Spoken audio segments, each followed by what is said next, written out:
এ পর্যায়ে সুপ্রিয় উপস্থিতি, এ পর্যায়ে হুজুর কেবলা সম্পর্কে স্মৃতিচারণ করবেন কওমি অঙ্গনের একজন বিশিষ্ট আলেমে দ্বীন হযরত মাওলানা ডক্টর মুশতাক আহমদ সাহেব, ডাইরেক্টর ইসলামী ফাউন্ডেশন।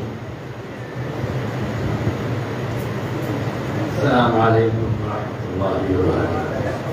نحمده ونصلي على رسوله الكريم.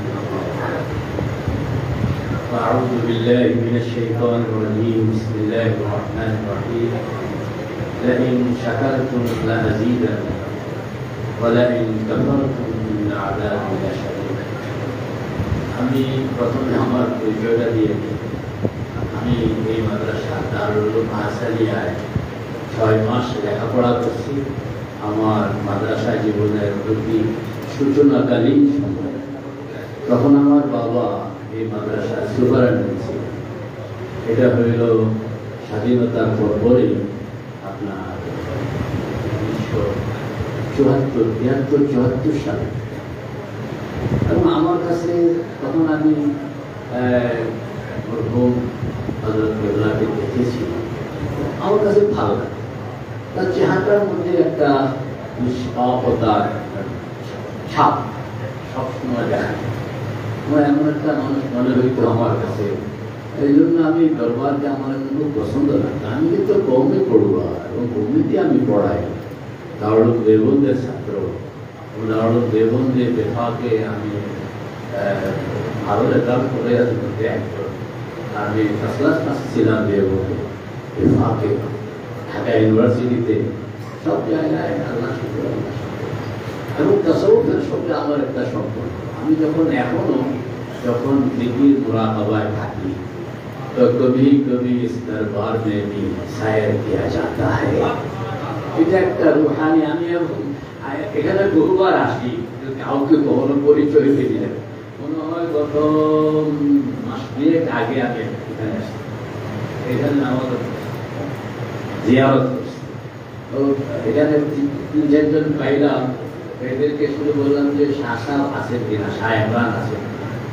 ওরা বললো যে 2জনে চিনল না, 3জনে চিনলেন বলে উনি তো ওনাদের জামাতে আপনার বর্ষায় বুঝবো না, আমি একটা কাজে আসছি, আমার কাজ শেষ, আমি চলে যাচ্ছি। নামাজ পড়লাম, জিয়ারত করলাম, এরপরে আমি চলে গেলাম। আমার দিলের মধ্যে একটা মহাব্বত লাগে এবং হক ও হক্কানিয়তের যে নুরানিয়ত, সেই নুরানিয়তের একটা এহসাস আমার ভিতরে না। আমি বহুবার এই বারান্দায় ছিলাম। আমার বাবা ওই যে মাদ্রাসা ঘরের আপনার দক্ষিণ দিকে, সামনে দক্ষিণ দিকের এই রুমটায় থাকতেন। বাবার সঙ্গে আমি থাকতাম। ওই যে বাবা এখানে আবুয়াবিলের নামাজ এই পিলারটা করতেন রোজানা। স্মৃতিগুলো আমার এখনো খুব মনে পড়ে। এবং হযরত শাহ সাহেব রহমতুল্লাহ আলাইহি এই যে উনি যে একটা জিনিস এদের বলছে যে তাকবীর উলার সঙ্গে নামাজ পড়ার পাবন্দি সাধারণত বীর মাশায়েখের মধ্যে খুব কমই দেখা যায়। কিন্তু মাশাআল্লাহ এই এক ফরজে ওয়াহিদ যিনি তাকবীর উলার পাবন্দি, তাহাজ্জুদের পাবন্দি, সুবহানাল্লাহ সুবহানাল্লাহ। এটা একটা হযরত কেবলার নসরকে আল্লাহ পাক কবুল করেন এবং এক দীর্ঘ সময় পর্যন্ত এখান থেকে রুহানিয়তের বারাকাত আল্লাহ পাক এটাকে ফায়েজ আম হিসাবে রাখেন। যারা আমাদের যারাই কওমি আর অকওমির কথা বলছি না, জিকির মুরাকাবার সঙ্গে যাদের তাল্লুক আছে, वो जानते हैं कहाँ कहाँ फैज़ान नबुव्वत चलती है।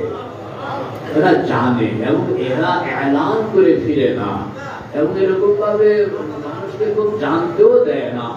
এটা একটা ভিতরের জিনিস, চেপে রাখা জিনিস, সাধারণত প্রকাশ করা হয় না। তা আজকে আমি খবরটা পেয়ে আমার তখন হাতে জানাজায় শরীক হওয়ার মতন সময় নেই। খবরটা আমি এমন সময় পাইলাম। হযরত কেবলা আমাদের বাড়িতে 2 বার গেছে, আমাদের গ্রামের বাড়ি। তখন আমার বাবা শয্যাশায়ী এবং উনি আমি তো নিজেও দেখছি যে হযরত কেবলা আব্বার কাছে কোরআন তরজমা করতেন এবং উস্তাদ হিসাবে কি মান্যতা, মানে উনি গাড়ি নিয়ে এসে আমাদের গ্রামের বাড়িতে পৌঁছে গেছে। লোকেরা সবাই আশ্চর্য যে নারিন্দার হযরত এখানে চলে আসলেন। উনিও সেখানে বললেন যে আমার উস্তাদ, আমার উস্তাদ, আমার উস্তাদ, আমার উস্তাদ, এই এলান করে ফরমালা बोलते एक उस्ताद का शान और एक शागिर्द का शान, अगर वो शागिर्द अल्लाह वाला हो, दिल वाला हो, এটা এরকম। আমার কাছে হযরতের ইন্তেকালের খবরটা শুনে আমার কাছে খুব অস্থিরতা লাগছে। তখন আমি ফোন করলাম আমাদের শাহজাদকে সাহেবরান, আমাদের পরিচালক সম্মানিত ডিরেক্টর ইসলামিক ফাউন্ডেশন, ভাই আমি তো দেরি করে ফেলছি, খবরটা পাই নেই, তো বৃহস্পতিবারে আসবো বা বৃহস্পতিবারে আপনি শুক্রবারে আসবো। আমার আজকে বেশ অনেকগুলো প্রোগ্রাম ছিল, আমি সবগুলো প্রোগ্রাম কাট করে এই জন্য আপনাদের সঙ্গে দোয়ায় শরীক হওয়ার জন্য एक गुनाहगार यहाँ आ गया है, अल्लाह उनको भी नजात का फैसला कर दे, ये दुआটা আপনাদের কাছে চাওয়ার জন্য। আর हज़रत क़िबला रूहानी बरक़ात मेरे साथ भी शामिल हाल हो जाए, ये तमन्ना लेता हुआ यहाँ आया। अल्लाह मुझे भी कबूल फरमाए, आपको भी कबूल फरमाए और कबूलियत के शान पर सरफराज कर दे, आमीन। व आखिरु दअवाना अनिल हम्दुलिल्लाहि रब्बिल आलमीन। अस्सलामु अलैकुम व रहमतुल्लाह।